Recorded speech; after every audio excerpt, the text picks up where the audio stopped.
दिवशी आम्ही सकाळी फुले मार्केटमध्ये घुसलो, साधारण 8च्या वेळेला.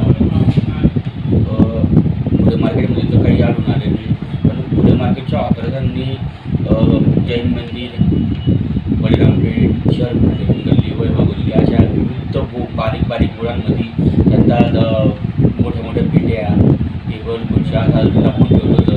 आज आम्ही सकाळी अशा गल्ली गोळातून तो सामान जप्त केला आणि 17 प्रशासकीय इमारतीमध्ये आणून ठेवलेला आहे. त्यात 8 मोठ्या मोठ्या पेट्या, 15 ते 17 मोठे मोठे बाग आणि इतर सामान असा जप्त करण्यात आलेला आहे.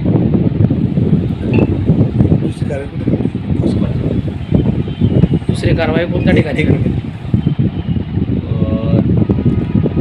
त्यानंतरच जर सुभाषबाबूच्या परिसरात सुभाषबाबूच्या पुतळ्याला जे बेडका भाजीवाल्यांनी जो बेडका घाललेला होता, आज तो आम्ही सर्व काढलेला असून पूर्ण सुभाष चौक, दाना बाजार परिसर